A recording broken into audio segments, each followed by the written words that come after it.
Welcome to Revelation Unraveled. I'm your host, William Tapley, also known as the third eagle of the apocalypse and the co-prophet of the end times.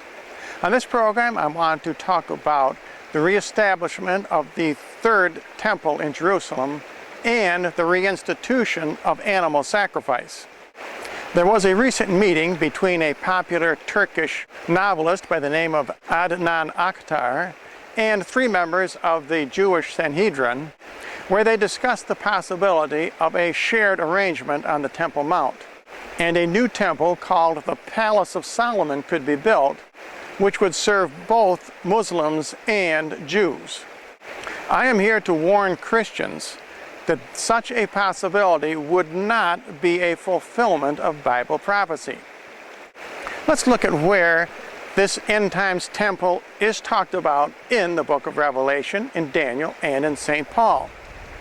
In Revelation chapter 11, verse 1, the angel tells John to rise and measure the temple, but the court without measure it not, for it is given to the Gentiles.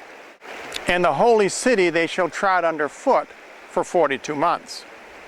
Now, on previous programs, we have discovered that this holy city is not Jerusalem.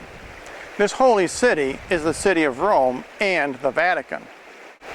The Catholic Church will be taken over by the one world government in the first half of the Great Tribulation. Now, in the second half of the tribulation, the Antichrist will move his one world government headquarters to Jerusalem.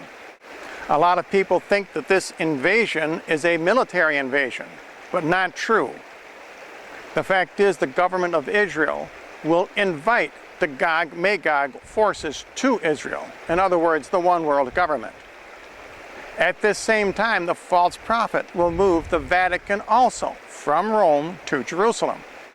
In the second half of the Great Tribulation, the Antichrist will set himself up in the revived temple, which will be an ecumenical edifice containing both Muslims, Jews, Catholics, and in fact all 7 of the apostate churches of the end times. In 2 Thessalonians, St. Paul writes, "He opposes and exalts himself above all that is called God." St. Paul is talking about the Antichrist. "So that he sits in the temple of God, showing himself as if he were God." Now, this is the temple that St. Paul is talking about. This is not a Jewish temple. This is an ecumenical temple which houses all the world's religions, including the Vatican. Now, there are 3 places in Daniel where he writes about the Antichrist setting up the abomination of desolation and eliminating the sacrifice. In 9:27, Daniel writes, "In the midst of the week he shall cause the sacrifice and the oblation to cease, and he shall set up in the temple of God the abomination of desolation." Now, the continual sacrifice that he takes away will not be ritual animal sacrifice, because our Lord never required animal sacrifice. The sacrifice which our Lord established was the symbolic sacrifice of the Lord's Supper. This is the sacrifice which the Antichrist will ban from the revived temple in Jerusalem and, in fact, from all Christian churches throughout the world. So we need to understand in these end times, as Christians, that any temple built in Jerusalem, which is called the third temple, will not satisfy the prophecies in Daniel, in St. Paul, or in the book of Revelation.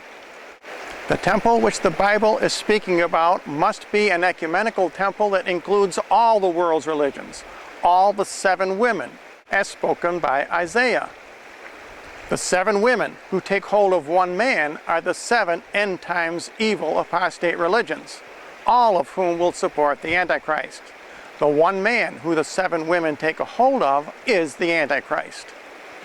So when you hear talk of a third temple in Jerusalem, or the revival of ritual animal sacrifice, you know that this cannot be the prophecy as found in the Bible.